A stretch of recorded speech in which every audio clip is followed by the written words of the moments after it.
Restons dans ce chapitre des infrastructures. Le ministre des Infrastructures et Travaux publics, accompagné des directeurs généraux des structures sous sa tutelle, revient de la mission d'inspection des travaux, des voiries et des routes dans l'espace Équateur. Des travaux financés par le Fonds d'entretien routier dont la promptitude est saluée par la tutelle. Son chargé de relations publiques en parle dans l'invité du journal. Il échange avec Julie Sifou.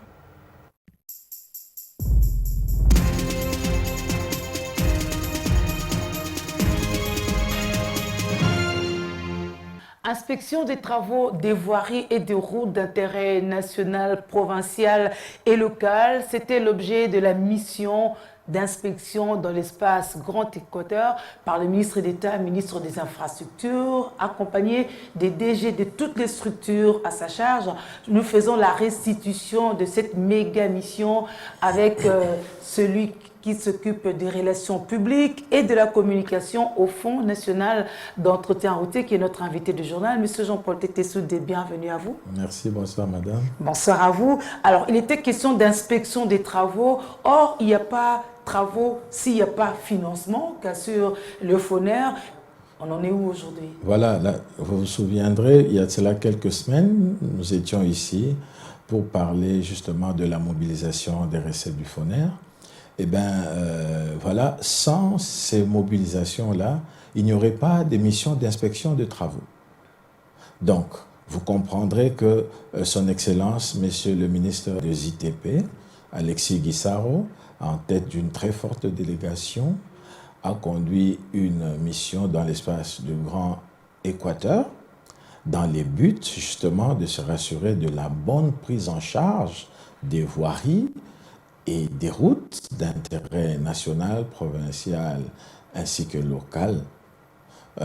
Et pour nous, le FONER, sous financement justement du FONER dans le cadre des PR 2020 et 2021. Alors, c'est l'espace Grand Équateur, ex-Grand Équateur, aujourd'hui démonté en 5 provinces. Pourquoi le choix sur ce coin précisément pour commencer l'inspection du ministre? Voilà, donc d'abord, dans la politique du chef de l'État, il a voulu que les 145 territoires soient pris en charge. Par le gouvernement, donc, mais aussi particulièrement les espaces qui jadis étaient quasi abandonnés. Et ça, c'était une première raison.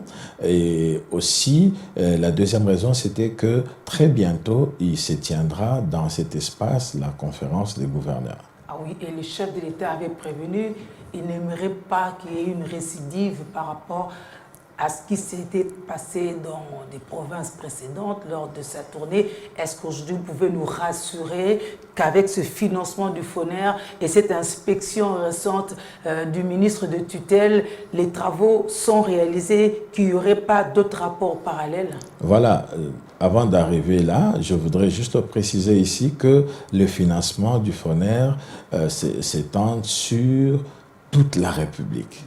Donc, voilà pourquoi on pouvait aussi partir dans l'espace Grand Équateur. Mais je vous rassure qu'en 10 jours, nous avons fait 20 déplacements dans le Congo profond, dans le fin fond de l'Équateur.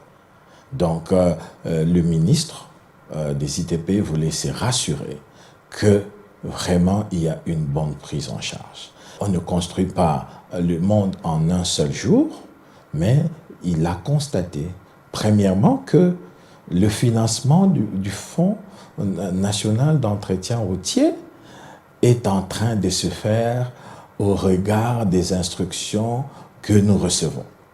Donc, le FONER est à la hauteur de ses financements. Il n'est subi aucun retard. Les fonds sont disponibilisés convenablement et à temps.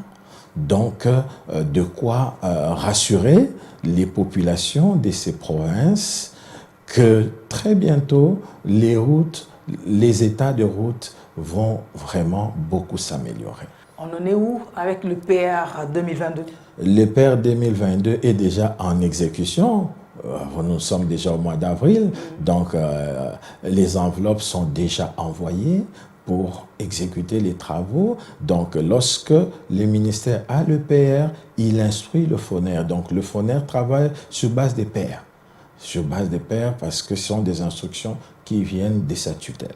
Donc, en plus des logiciels qu'on sait, on sait aussi qu'il y avait d'autres, j'ai envie de dire, trous noirs où ça coinçait encore. Il fallait bien négocier, il fallait ouvrir aussi, déverrouiller de toutes parts pour pouvoir faire la mobilisation davantage de recettes, si encore possible, malgré le contexte, bon, peut-être de Covid qui va revenir avec l'autre phase, mais surtout aussi de la crise actuelle. Mais vous savez que l'année passée, c'est en plein Covid que nous avons presque triplé les chiffres de mobilisation, mais nous voulons beaucoup plus nous rassurer que chaque litre de carburant qui rentre est vraiment très bien déclaré et suit les processus normaux des dédouanements et c'est ce qui permet à l'État congolais de récupérer de l'argent pour vraiment atteindre ses objectifs quant à ce qui concerne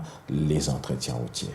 On va quand même vous donner quelques secondes pour vous adresser aussi à nos populations parce que à côté des efforts déployés sous la tutelle de Georgine Sélémani Tulia, il y a aussi pour maintenir ces routes à l'État la contribution des usagers. C'est pour ça que le FONER est justement en campagne pour dire aux gens Tobatela Bantela, protégeons nos routes. Vous avez un mot pour le reste de la population en dehors des FONER à côté de tous les efforts déjà fournis? Une route bien entretenue et bien gardée permet le financement d'une route moins bien gardée. Vous comprenez? Donc, il faut que nous puissions bien garder ce qui est déjà fait. Ça nous permet de ne pas revenir en arrière et d'aller de l'avant.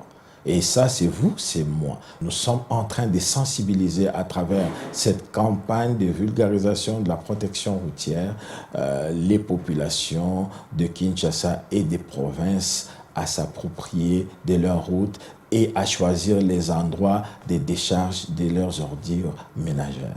À chacun donc de faire sa part, nos encouragements au FONER pour le travail. Oui, merci beaucoup. Et nous voulons vraiment insister sur la satisfaction de son Excellence, le ministre des ITP, quant au rôle prépondérant que le FONER est en train de jouer dans le financement.